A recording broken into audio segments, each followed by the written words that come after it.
Welcome to Your Need to Know. I'm your host, Catherine Reed, and joining me tonight is Elaine Espinola, who is the event host for the upcoming Asian Festival on Main in the city of Fairfax on Sunday, May the 21st. Welcome, Elaine. Thank you so much for having me. This is a wonderful honor, and I'm thrilled to be here to talk about this festival. It's going to be very, very fun. Well, so you are an expert. This is not your first time hosting this event, but it's probably going to be much bigger than it even was last year. That's right. And gosh, as you know, the very first year, so this is our third annual festival. The first year, I want to say there were 8,000 to 9,000. Second year, 18,000. So doubled in numbers. So we'll see what this year brings. I know that we are expected to have just as many people. And I also do want to thank you so much as the mayor and to your council for working and partnering with this festival to close off the streets to make this event possible and safe for everyone that comes. So yeah, it'll be big and fun. And you've actually expanded the streets, so it's little larger footprint because you've got like 50 food vendors. Yes. And arts and crafts vendors and all kinds of vendors that are coming to fill up the streets. That's right. Over 50, I think, food vendors, over 50 non-food vendors, all kinds of different exhibitions. We have 2 stages, so there's going to be cultural performances throughout the entire day, which is going to be just so fun. And I definitely want to encourage folks to visit the website so you can get a footprint of the space. You can see all the parking there, which is free, and as well as kind of where the exhibitions are, because there might be someone that you don't want to miss that might be performing over here or performing over there. So yeah. Oh, and another thing too I will mention is that we have a free Q bus. Now this is kind of a joke at City Hall because I talk about the bus all the time. Okay. But not every map that the city puts out has the Q bus stops. Oh. But the Q bus is free to ride for everyone. It goes from the Vienna Metro Station through the city and to the George Mason campus. So students on the campus of George Mason or people coming to the Vienna Metro Station can hop on the free Q bus and it will take you downtown to the festival. Excellent. It doesn't get much better than that. Please come, students at George Mason, please come. Everybody in the community come. There's no reason not to. You got a bus, you got parking, it's free. Yeah. And it's free, and it's family friendly too. Yeah. So come and bring the kids as well. Oh, absolutely. A lot of fun performances that anyone from all ages will enjoy. We have K-pop, Korean dancing as well as the music, Filipino headliner singing really amazing songs. I think we're opening the show with the Chinese dragons, if you remember from last year. Yes. And they dance down the street. I mean, it's just so fun. Korean dancing. So really just a wonderful highlight of all the different Asian American cultures in the area. So the reason it's in May is because it is Asian American, Native Hawaiian. It's a long Pacific acronym. Islander. You got it. Heritage Month. That's right. Okay, I think we got everybody in the official title. That's right. But I think people do, when you say Asian, have a different idea of what Asian means. And it's very encompassing when you think about the geography of Asia. So let's talk about all the different kinds of people who are going to be there. You mentioned that there will be Korean performers, there will be Filipino performers, but Indians from the country of India are considered South Asian. That's right. So that may not be something that people are aware of. That's right. I mean, we have so many different countries and cultures that make up what we call Asian Americans here in America. But yeah, Japanese, Chinese, Vietnamese, Indian, who am I missing? Filipino, I'm probably missing Nepalese. I mean, just we're going to have so many different performances from all of these different cultures, really just bringing us all together because we live in such a diverse community and all of these different ethnicities live here together, and that's what this celebration is. And we invite the greater public at large to come and see this, experience it, eat the food, enjoy the celebrations, and learn more about all of the different Asian cultures if you're not familiar. And if you are, then you know. If you know, you know. Well, you were talking about before we went on the air about the fact that the idea of Asian street food, it's known the world over, you know, and I have not been to like Thailand and Cambodia, but my stepdaughter Emma has, and she says, you know, one of the best things about eating breakfast in Thailand is the street food. Yeah. Oh yeah, it's cheap, it's available like 24 hours a day. I lived in Thailand for a year actually in my 20s, and up and down every single street. I mean, it's just cheap and delicious. Sometimes it tastes better than your 5-star restaurants. So it's a real deal in all the cultures, in Vietnam, in India, in Cambodia, in the Philippines. Street food Japan. And so I think when you host an event like this, that's why you see 18,000 people coming. This is what they love. This is what they are used to in their cultures. And then to have it here as a celebration, I mean, you build it and they will come. That's for sure. For sure. And you've got from noon to 6 p.m. That's right. So that's 6 hours Yeah.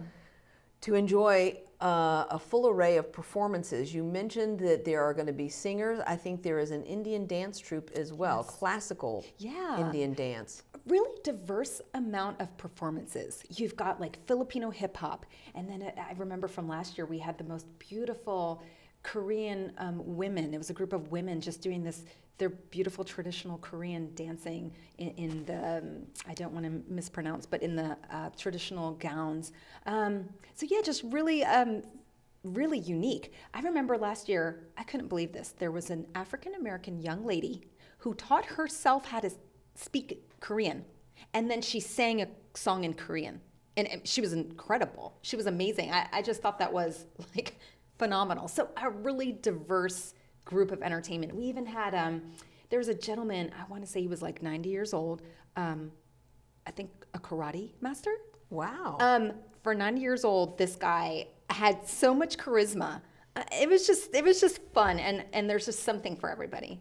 That is amazing. I didn't even think about things like karate or martial arts. Yeah. What are some of the other things? Because you said there's 50 food vendors and there's 50 non-food vendors. What are some of the other things we might see on the street? Oh, on the street, listen, we're having a cosplay contest that we had last year. So if you are into that, and we are encouraging people to show up in your Disney, anime, whatever it is, the cosplay, come, and there's a contest, so we're giving things away. So you can expect to see that, as well as this year, there is a new exhibit where they are, you know how you can wrap a car with certain graphics on it? I think it's like an anime style wrapping of the car, like a car show, I guess. So if you're into that, or if you're not, come and enjoy. Additionally, there will be a new exhibit called the Unity Tree. I want to make sure I'm getting that right. Yes, the Unity Tree that is going to be designed by Deborah Wright Studio. And this tree will be up, I think, for 2 weeks, even after the event is over. And what it is that they've got these colorful tags that you can write a well-wishing or a blessing on. And then you'll be encouraged, if you like, to donate to an organization that we are partnering with. We partnered with them last year. The acronym is AA LEAD. Let me make sure I get that right. Get that right, because it's long. It's important. Long. It's the Asian American Youth Leadership Empowerment and Development. This is a nonprofit that serves at-risk youth in the Asian American community with mentorship programs and summer programs. So it's a wonderful nonprofit that serves children right here in our community. And so please visit the Unity Tree. Please write a well-wishing. If you have it in your heart and you would like to donate, that's what you can do there. So you can expect to see that also. That's a really cool idea. And I want to say that there was something similar maybe on the grounds of the Hirshhorn. There is something in D.C., and you might know better than me, but something where you had little tags and you could write a wish and tie it to the tree. Yeah. And this is the same kind of idea. Same kind of concept.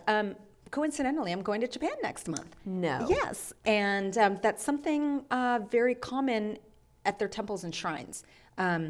Little wood, they're wooden. Well, you could make it out of anything you want, but there, I remember they're wooden, and you can write your blessing, and you can leave one there, or you can bring it home with you. And so, yeah, it's just another way that we're trying to incorporate our cultural type of traditions at this event. So this is so you're going to Japan next month. Yeah. How exciting. I'm really excited. It's my son's 16th birthday. Wow. And I just had always said, we love to travel. And so trips are what I live for. Just showing the kids the world is what I want to do.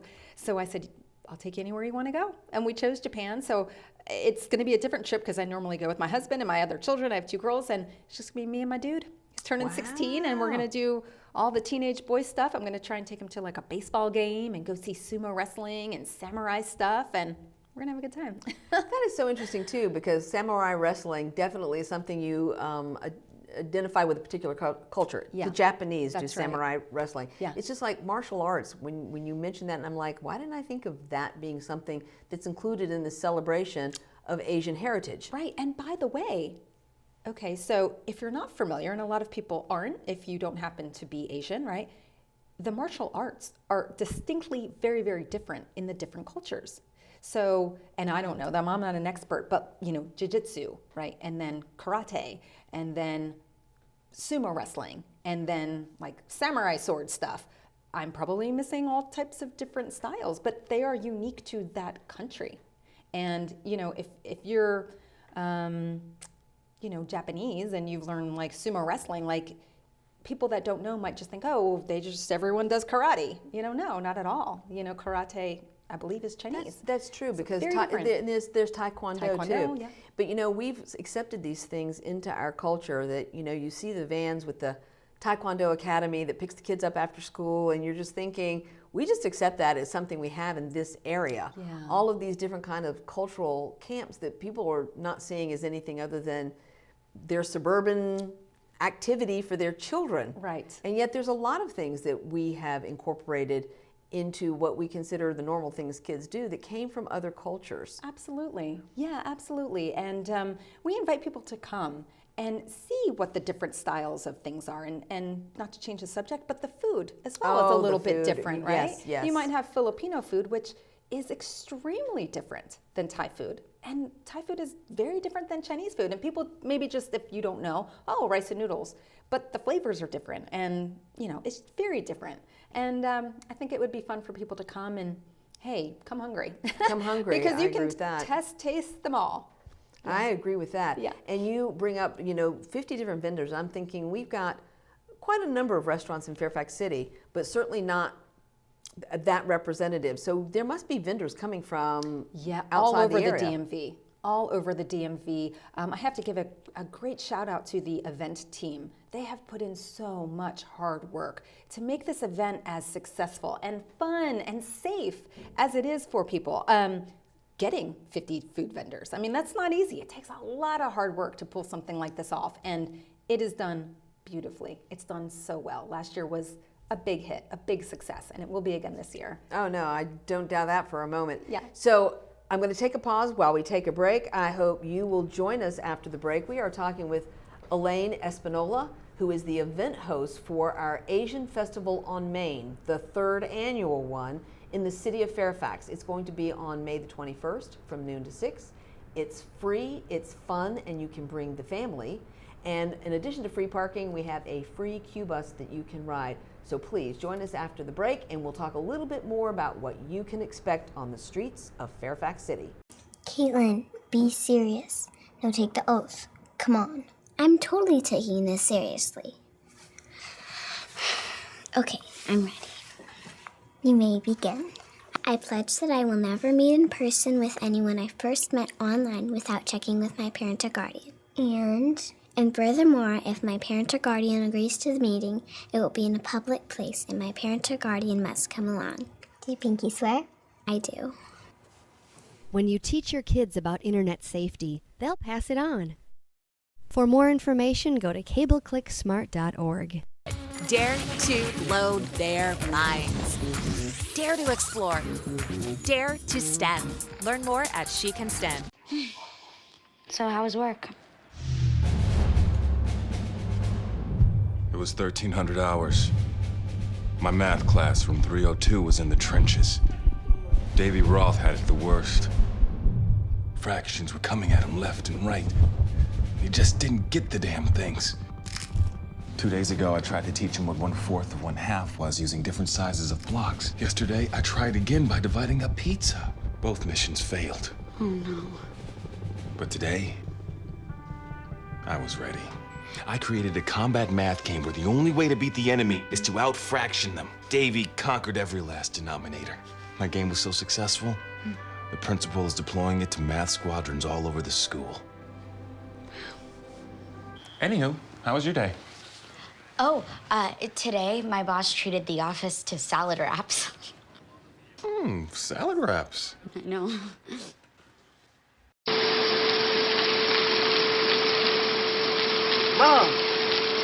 Mom! What? You can't find Ichabod. What?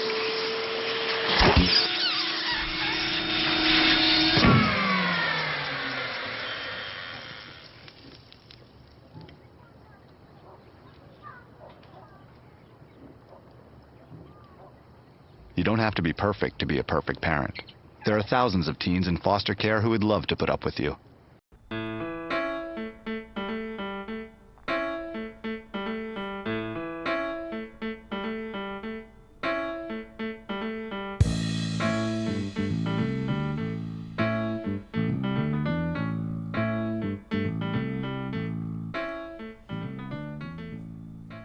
Welcome back to Your Need to Know. I'm your host, Catherine Reed, and we are talking with Elaine Espinola, who is the event host for the Asian Festival on Main being held in Fairfax City on Sunday, May the 21st. I appreciate you being here because we need to talk about the team that has made this event possible. That's right, an incredible team. So this event is hosted by the Old Town Fairfax Business Association, just like last year, and they've done a phenomenal job. And it will be presented by our main sponsor, which is Hollywood Casinos at Charlestown Races, so thank you so much for that. And then in collaboration with the City of Fairfax, which we are so grateful for your support. And then just there have been contributors in the Asian community that have helped sponsor and make this event possible. So we really want to make sure that we mention those names because without all of their support, this wouldn't happen.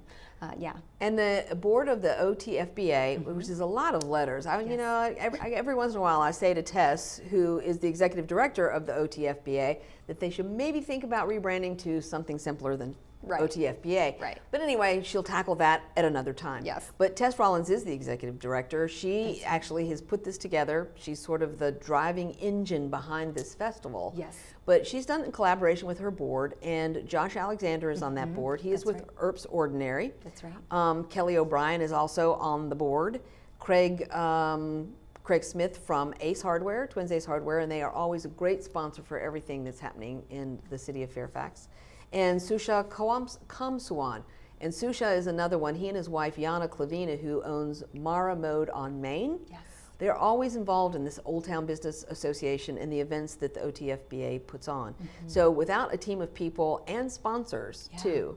So we've got the main signature sponsor, but there's still opportunities if people want to be a sponsor. Absolutely, absolutely. There are still opportunities to sponsor this event. You can sign up to be an exhibitor. I believe we're still accepting those.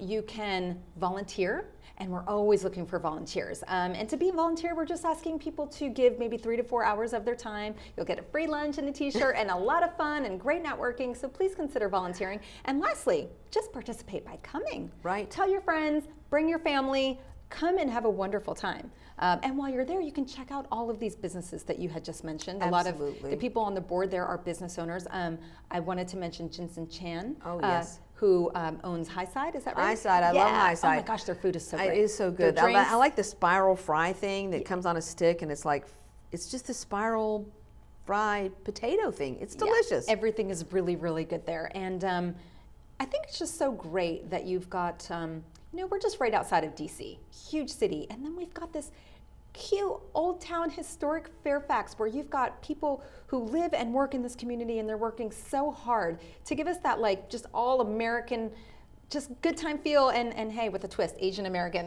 right? Asian American festival. So I'm just so impressed with the city of Fairfax and what they do down there in Old Town area and all the shops and everything. It's so lovely, so charming. You bring up something that's really important that wasn't top of mind, and I have lived in the city of Fairfax inside the city limits for 23 years, and that is we are in the very center of Northern Virginia. Specifically, if you look at Fairfax County, we're in the center, but if you look at Loudoun, Prince William, Alexandria, DC, the city of Fairfax is dead in the center. Yeah. So it's easy for people to come from all different locations to our city, and we need to be leveraging our geography because of that, which is one of the reasons that I mentioned the fact that the Vienna Metro Station is the end of the Orange Line. So if you're coming from DC, you can take the Orange Line to the Vienna Metro Station, look for the Q bus, hop on the bus, and it will take you downtown. That's wonderful. Right? Yeah. So it's easy to get there even if you don't want to drive and find a parking space. It's like there are ways to get there, and our proximity to George Mason University. And again, George Mason University has a very diverse student population, and there are certainly many Asian students, Asian American students and Asian students who are on the campus of George Mason because they have a lot of students who come from out of the country to attend George Mason University. That's right. That's right. And so I hope if you're listening, you come on by and bring your friends too, whether they're Asian or not. Again, I just think it's a phenomenal event. And if you can't make it for whatever reason, come and check out Old Town Fairfax another time. Oh, well, as that's I mentioned, true too. all of these restaurants are there. Not 50. Okay, you're not going to get 50 not food 50 vendors. You got to come to the restaurants, festival for that. But come and check out Old Town Fairfax. It's so charming, and I'm just really impressed with it. I think it's wonderful, and I love the people that work so hard to support it and make it how great it is. Yes, and we added a little twist to the Old Town Square. I guess this is as good a time as any to mention that we will have a first ever municipal bathroom at Old Town Square. I know, it's exciting, but it's called a throne. Oh.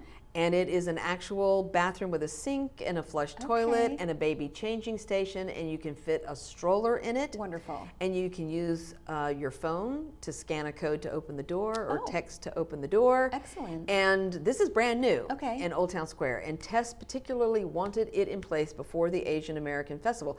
It's kind of brand new in bathroom technology, which is its own thing. It's a thing. It's its own thing. Yeah.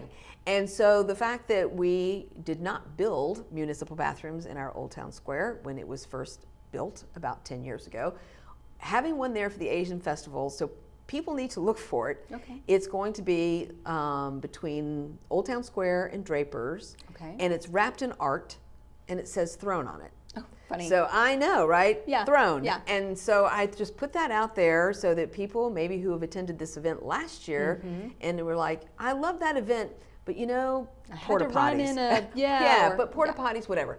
The city has actually decided to investigate whether this is a solution, a long-term solution for our Old Town Square. Well, thank you to the city of Fairfax. I know. That's So I wonderful. invite you to come look for the throne. Yeah.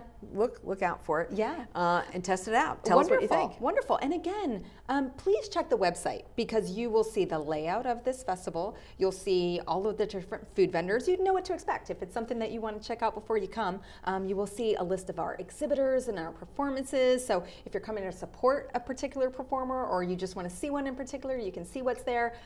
So check it out. And we encourage you one more time that when you're on the website, if you want to volunteer, please do that. You can do that there as well. Now, as I mentioned, this is a free event, but you can secure tickets, and that's on the website. And mainly they're just doing that so we can gauge how many people? Yeah, I mean, look, last year we had 18,000. We're expecting that again, but it'd be nice to know if there's going to be 30,000. That'd be nice to know, just in case. I'm just saying. True. So you don't really need a ticket, but it helps us gauge.